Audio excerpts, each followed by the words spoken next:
Today we continue a tradition of inviting one of our honored graduates to address their peers, family, and friends who have come to share in this joyous event.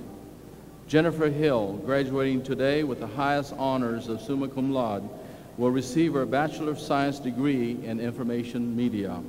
Please help me welcome Jenny Hill to the commencement stage.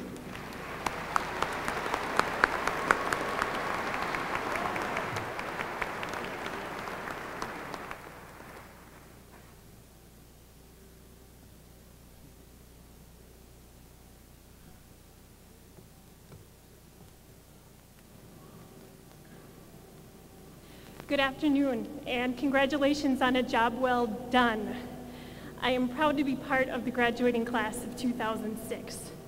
I would also like to say, Happy Mother's Day. And in that spirit, let's have a round of applause for all the family and friends who've supported us throughout our college careers and have helped us get to where we are today.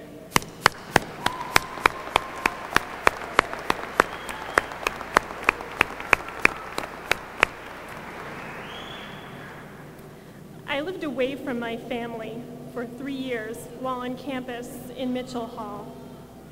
One of the things I remember from that experience was the bulletin boards the RAs were responsible for decorating. Do you remember those? Most of their messages escape me, except for one, and I'd like to share its contents with you this afternoon. Suppose the Earth's population was shrunk to a village of 100 people, with all the existing human ratios remaining the same.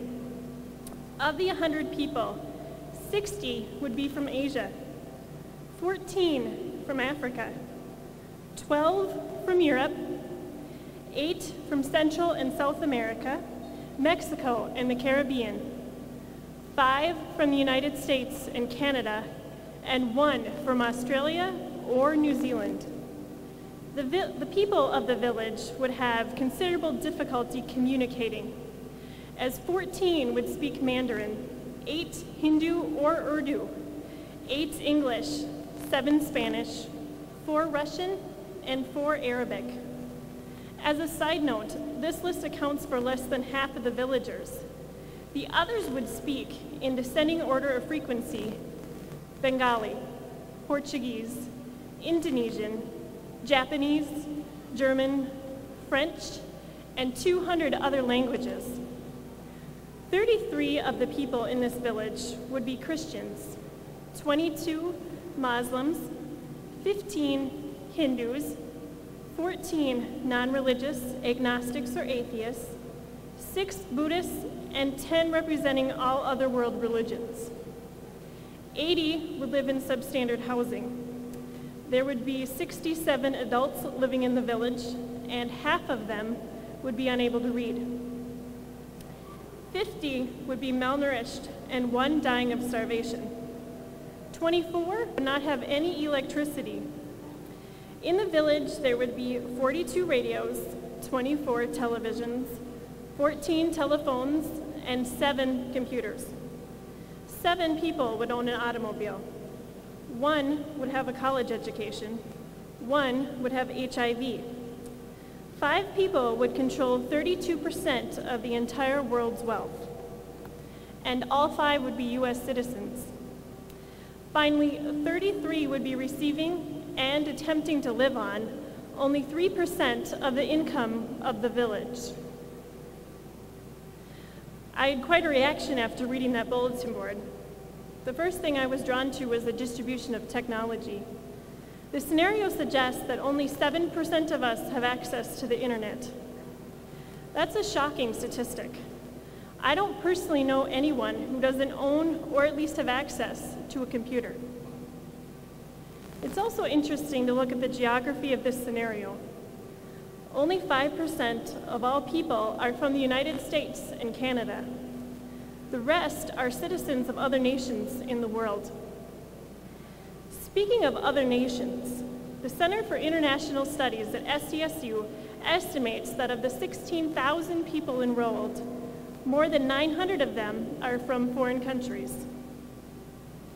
Did you have the opportunity to meet or become friends with an international student? I shared many meals in Garvey Commons where I was often the only U.S. citizen at a table of students from around the globe. I learned from them that receiving a college education from the United States is serious business. Oftentimes, extended family members will have to pool their resources together so one person can receive an education in the United States. Only one person out of that village of 100 has a college education. We are all part of that representative one individual. I want you to think about the gift we have earned and are recipients of this afternoon. On a global scale, 99% of the people around us have not achieved the level of education that we now possess. From one perspective, receiving a degree from St. Cloud State University gives us the distinguished privilege and the opportunity to be successful in the competitive workforce we are about to enter.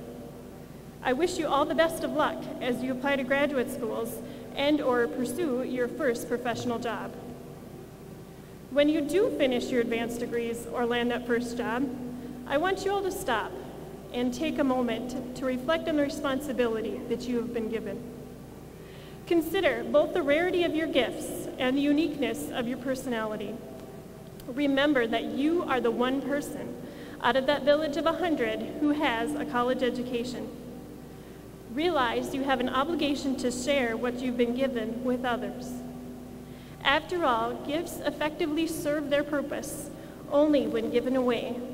Therefore, I encourage you to actively seek and pursue every opportunity to share your talents with the other 99 people in that village.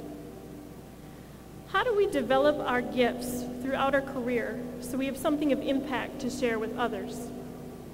A new teacher asked a seasoned professor at a conference how to reach the students that seemed unreachable.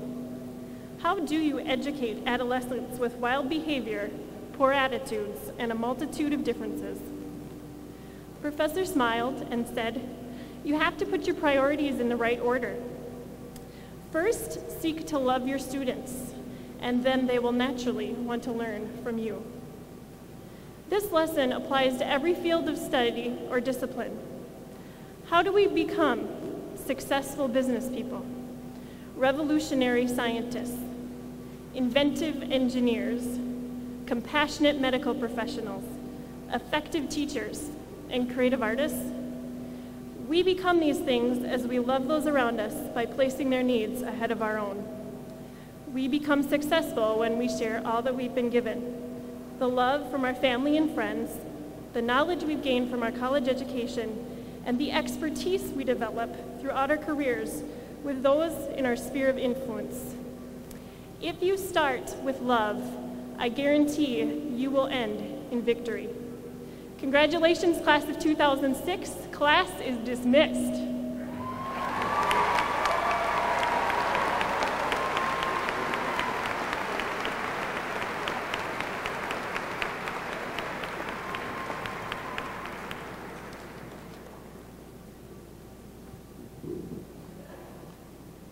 Thank you, Jenny, for your thoughtful remarks.